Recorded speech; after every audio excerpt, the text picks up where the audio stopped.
dunia media sosial kembali diramaikan oleh perdebatan lintas negara yang menyita perhatian publik Asia. Ketegangan antara nets, sebutan untuk netizen Korea Selatan, dan Seablings, istilah solidaritas netizen Asia Tenggara, menjadi topik hangat yang terus diperbincangkan. Awalnya, perdebatan ini muncul dari perbedaan pandangan terkait sebuah acara hiburan yang melibatkan penggemar K-pop di kawasan Asia Tenggara. Komentar demi komentar bermunculan. Sebagian netizen Korea menyampaikan kritik, sementara netizen Asia Tenggara memberikan respons pembelaan. Dalam hitungan jam, diskusi biasa berubah menjadi perdebatan panjang yang menyebar ke berbagai platform. Istilah Seablings pun semakin sering digunakan sebagai simbol kebersamaan netizen Asia Tenggara. Banyak yang menyerukan solidaritas dan saling mendukung. Sementara sebagian lainnya mengingatkan agar diskusi tetap santun dan tidak melebar ke isu sensitif. Namun yang membuat publik semakin penasaran adalah munculnya narasi baru.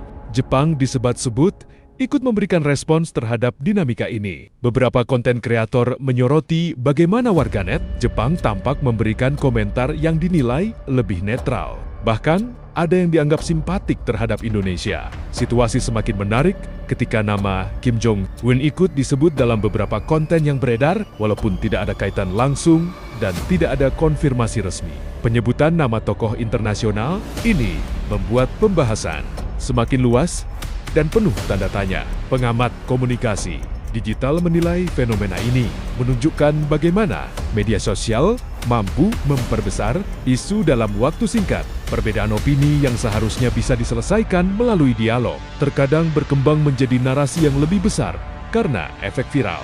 Di sisi lain, banyak netizen yang mulai menyerukan agar ketegangan ini tidak memengaruhi hubungan budaya yang selama ini terjalin baik. Indonesia, Korea Selatan, dan Jepang memiliki hubungan kerjasama dalam berbagai bidang, mulai dari hiburan, ekonomi, hingga pendidikan. Popularitas budaya Korea di Asia Tenggara tetap tinggi, begitu pula minat masyarakat terhadap budaya Jepang. Pertanyaannya sekarang, apakah ketegangan ini hanya tren sesaat di media sosial? Apakah solidaritas Seablings akan semakin kuat? Dan benarkah Jepang benar-benar ikut bersuara? Atau ini hanya interpretasi warganet? Hingga saat ini, belum ada pernyataan resmi dari pihak pemerintah manapun terkait perdebatan ini. Mayoritas diskusi masih terjadi di ranah netizen dan komunitas online.